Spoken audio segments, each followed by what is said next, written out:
kita nggak pernah lihat ke dalam, kita selalu lihat keluar. Jadi meditasi jalan itu penting. Kan kita melatih mindful. Coba kamu latih jalan mindful dari sana ke sana 10 kali. Saya duduk berdiri dulu. Saya terlahir sebagai manusia yang berarti berharga. Saya dengan ini, momen ini yang berarti berharga, saya menggunakannya untuk melatih kesadaran konsentrasi saya. Sekian jauh. Oke, 5 menit. You get the full result 100% utuh? Yes. You menyadarinya? Dapat karma baik. Tapi why you tidak melakukannya? Kenapa India latih 10 tahun tidak menghasilkan hasil? Why? Basisnya kita nggak lupa. Who latih? Aku. Batinku latih. Nah, jelas siapa yang latih? Kan harus jelas. Objek identifikasi objek. Harus jelas. Kucing kuning saya mau tembak. Ini kan jelas itu. Saya latih. Oke, saya latih untuk apa? Saya harus punya gambaran besar latihannya. Oh, kacau balau hidup saya dengan gambarannya. Saya mau latih dari langkah pertama, kedua, ketiga. Oke, kenapa saya harus latih yang besar? Saya mau bahagia. Berarti big picture-nya ada dong. Ketika big picture-nya ada, lalu latihan 1, 2, 3, 4. Mulai dari 1, 2, 3, 4. Kan ada toh. You konsisten. You berhasil. Setahun, 2 tahun, saya jamin menghasilkan sesuatu yang berarti. Lu mendisiplinkan diri dan menahan diri apa tidak? Apa yang menjaga dirimu, menahan diri dan mendisiplinkan diri? Aku mau latih kan menahan diri. Kan diri harus tahan dong. Berarti harus sesuatu yang jaga dirimu agar nggak liar toh. Apa? Silamu. Kalau kamu break the sila, ya break lah. Tak ada yang membuat kamu kayak tembok ini kamu sudah hancurin, ya udah. Tempat ini terbuka liar, bebas kamu. Kerangkengmu kamu jebolin. Ya udahlah. Kamu bisa diserang apapun. Kamu bisa biar kemana-mana. Kayak gelas itu kalau udah pecah kan air kemana-mana. Dia sudah nggak punya sila lagi. Nggak bisa kamu latih lagi. Paham nggak? Ini penting nih, rekaman ini hari itu kasih ke banyak orang dengar. Orang nggak tahu cara melatih batin. Melatih sebenarnya nggak susah kok. Mindful aja kan. Itu pentingnya mindful. Orang berhidup kesadaran. Hidup kesadaran pada apa? Untuk apa? Nggak jelas. Hanya hidup sadar. Apa yang disadari? Pertanyaan saya, apa yang disadari? Sadar pada nafas. Untuk apa? Nggak ada big picture.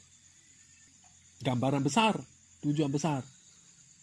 Nah, ketika kamu di rumah, kayak sekarang COVID ini, kan orang di rumah, ya apapun bisa kamu lakukan dengan pemahaman seperti ini. Dari nyuci baju, gosek kamar mandi, ya, lalu ngepel rumah, nyapu, masak, hal-hal sederhana, berak even, kencing even, tidur even.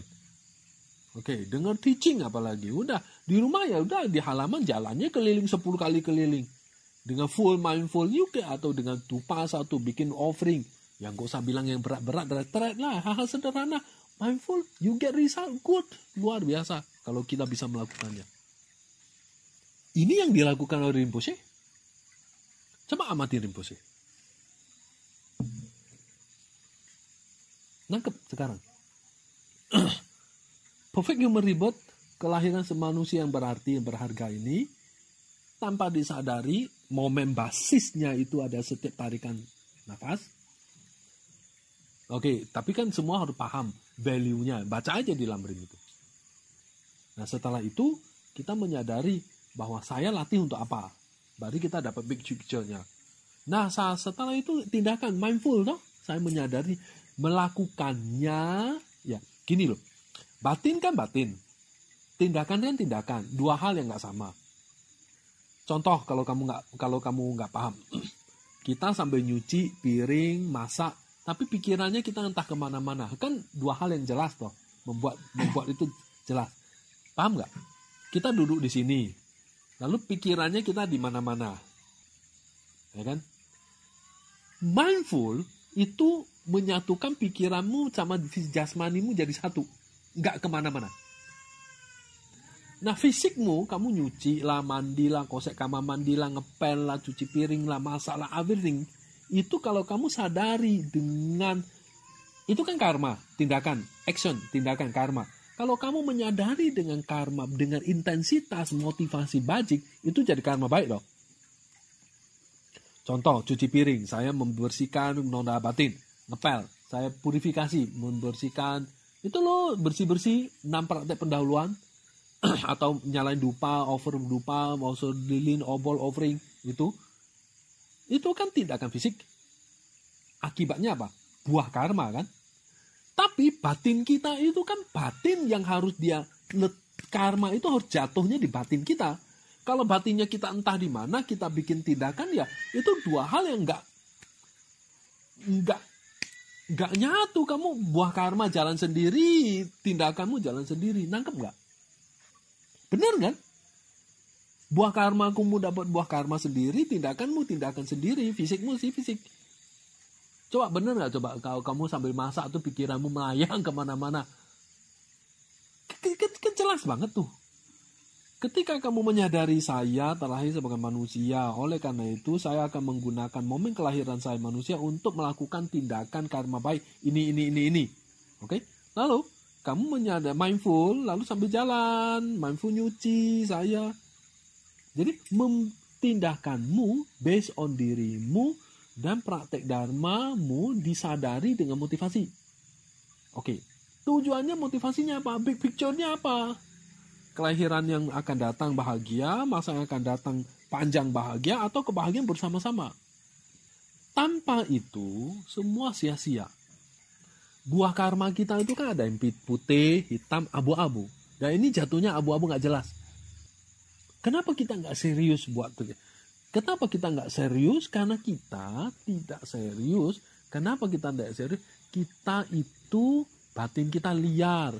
Mudah terdistraksi. You nggak jinakkan ya. Gimana menjinakkannya? Perhatiannya pada kok gini. Konsen pada diriku. Tujuan pada dirimu. Diriku, diri kita.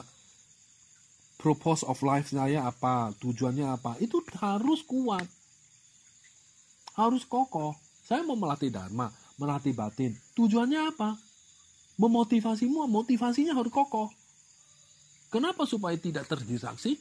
Gimana caranya supaya tidak terdistraksi? Gimana caranya batin liar ini mau dijinakkan? Kamu nggak punya tekad. Kamu nggak punya kehendak kokoh, kehendak kuat, nggak tekad. Kenapa kamu nggak punya tekad? Kamu tidak paham tujuan besarmu apa. Kenapa kamu tidak paham tujuan besarmu apa? Kau tak menyadari bahwa kita sama-sama sedang menderita. Jadi sikap kita bahwa saya seorang pasien ini tak pernah ada. Di Georgia, diriku dan semua makhluk sedang berada dalam penderitaan samsara. Itu kan jelas itu kalimatnya. Ini nggak pernah saya sedang menderita. Ini nggak pernah dihafalkan, tak pernah dingiang-ngiangkan di batin. Ngubah itu sampai benar-benar di batin. Jadi setiap tarikan nafas itu menyadari saya ini menderita. Penderitaan saya ini luar biasa. Kalau saya membiarkan diriku seperti ini terus, saya akan menderita makin parah. Saya akan jatuh di dalam samsara. Gimana caranya saya akan bebas dari penderitaan samsara? Saya harus menjinakkan batin kita, saya harus melatih disiplin, saya harus mengendalikan diri kita, saya praktek dharma. Paham ya? Nah, dengan motivasi seperti itu, saya melatih jalan, bowl offering, cuci piring, masak, kosek kamar mandi semua. Akhirnya motivasinya dengan motivasi yang tadi semula beda nggak? Beda. Mana yang lebih besar? Yang sekarang lebih besar. Jadi buahnya lebih besar. Gampang kan? Tanpa ini kamu menyadarinya, kamu nggak mungkin bisa menumbuhkan bodhicitta. Kenapa kita nggak mungkin menumbuhkan bodhicitta? Lawang dirimu aja kamu nggak tahu separah apa untuk menumbuhkan bodhicitta apaan. Real bodhicitta itu bukan omong kosong. Dirimu kamu nggak tahu separah apa. Kamu mau numbuhin bodhicitta apa? Apa yang harus kita tumbuhkan? Saya menderita di samsara. Lah kamu merasa dirimu baik-baik kok menderita samsara. Kenapa merasa dirimu baik-baik? Saya itu tidak melihat saya sakit. Saya melihat orang lain sakit. Saya tidak menyadari saya menderita. Saya baik-baik saja. Saya perhatiannya pada hal-hal yang lain. Paham nggak? Oke, saya kasih contoh. Ada rumah kebakaran. Lalu seorang bapak, anaknya sedang asik.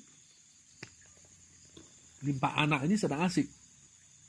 Lalu nggak nyadar itu kebakaran. Bentar lagi bencana besar menimpa.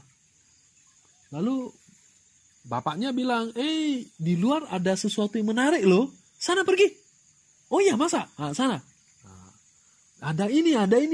Nah, itu di perumpamannya ada di Dharma Pundarika Sutra. Sama, kita, bapak ini adalah Buddha.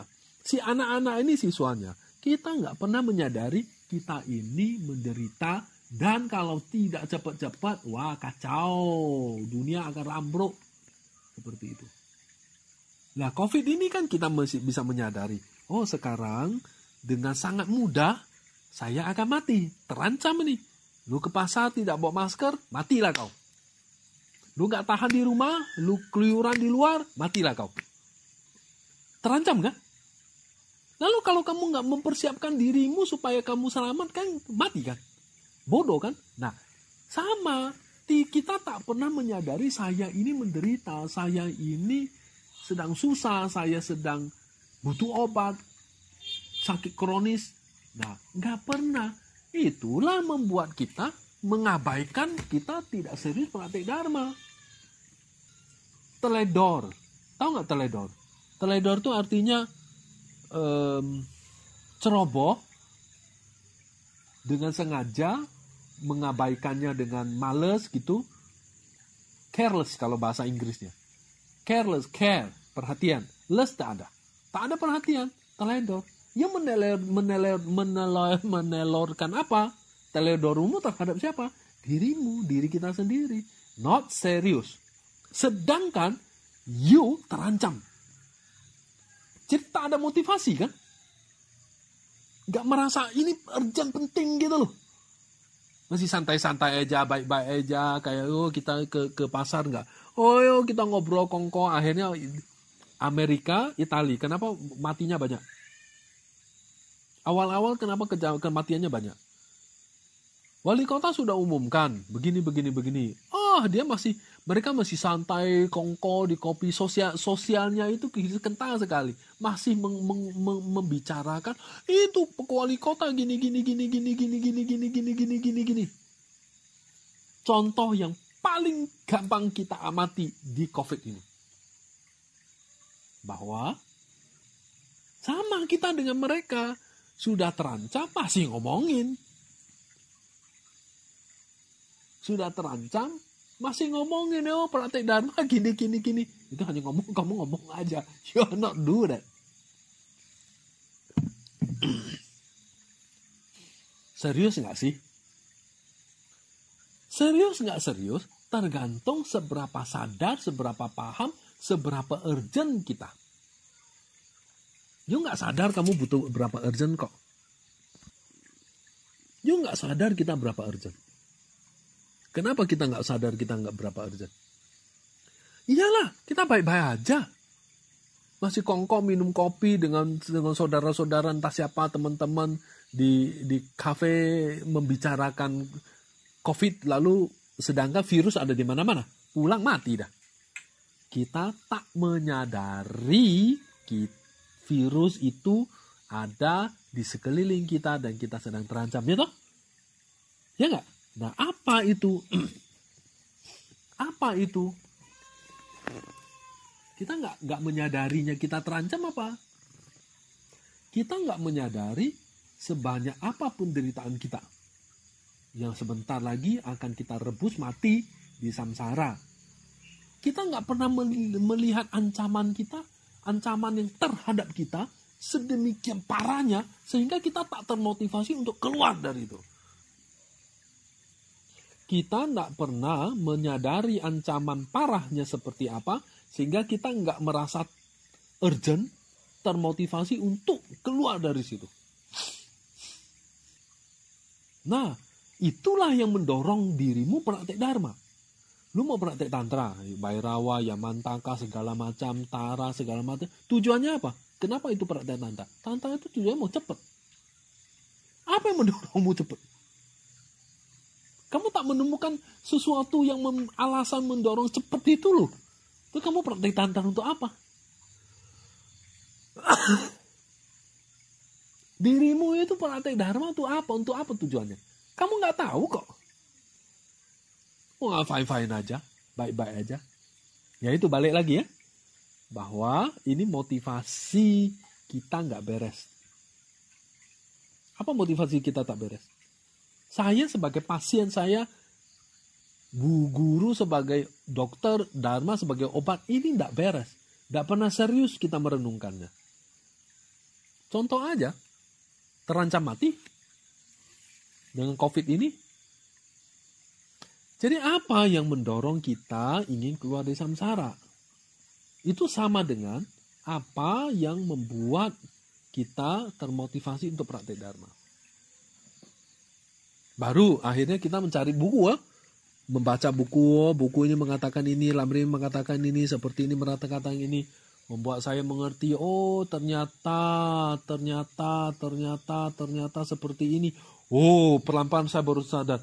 Oh my God, sekeliling saya itu adalah virus semua. Wah, matilah aku. Baru kamu bergegas.